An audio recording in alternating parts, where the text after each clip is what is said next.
Dr. Slump episode ketiga dibuka dengan adegan flashback di mana Jeong-woo begitu populer semasa SMA karena kecerdasan dan ketampanannya. Namun posisi pertama Jeong-woo direbut oleh Han-yul yang menjadi murid baru di sana. Jiwa bersaing dalam diri Jeong-woo akhirnya tumbuh. Anak muda itu meniru berbagai sikap Han-yul di masa sekolah, termasuk belajar sampai larut malam.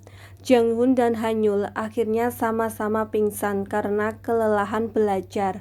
Adegan kembali ke masa kini, di mana Jeong-woo dan Han-yul sama-sama salah tingkah. Usai mengingat kejadian ketika mereka mabuk, keduanya sepakat untuk melupakan momen di mana mereka menangis dan berpelukan ketika mabuk. Sebelum tidur, Han-yul dan Jeong-woo keluar untuk makan es krim.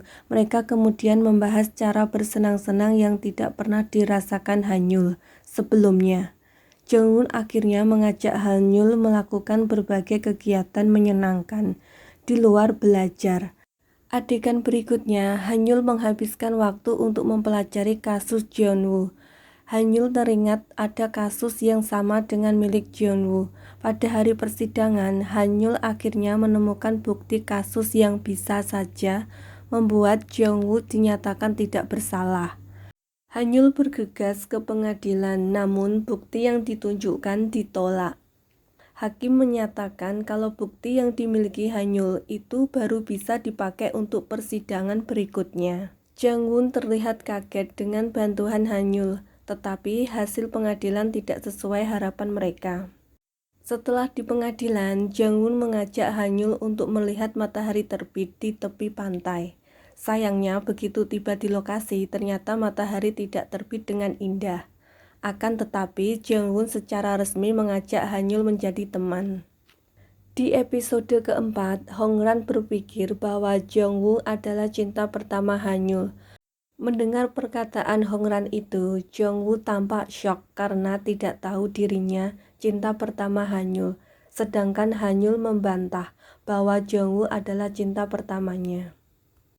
Adegan kemudian memperlihatkan Han-yul yang meminta Jeong-woo menemaninya untuk pergi berbelanja pakaian baru. Setelah menghabiskan waktu lama untuk berbelanja, Han-yul mengakui bahwa dirinya membutuhkan baju baru untuk ikut kencan buta. Di pagi harinya, Han-yul ternyata melakukan kencan buta dengan Bin Da-young yang diperankan oleh Yoon Park. Namun, kencan buta itu berantakan karena putri Da-young yang sudah remaja muncul dan memarahi ayahnya. Ditambah lagi, Da-young ternyata berpikir Han-yul adalah Hong-ran. Han-yul pulang dalam kondisi sedih dan dia tanpa sengaja bertemu dengan Jeong-woo.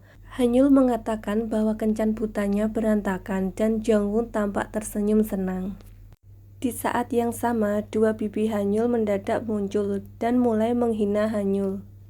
Keesokan harinya, Han-yul bersiap untuk pergi melakukan wawancara di sebuah rumah sakit.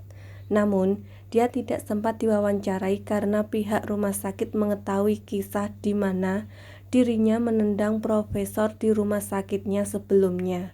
Tepat ketika Han-yul merasa sedih, Jeong-woo mendadak datang.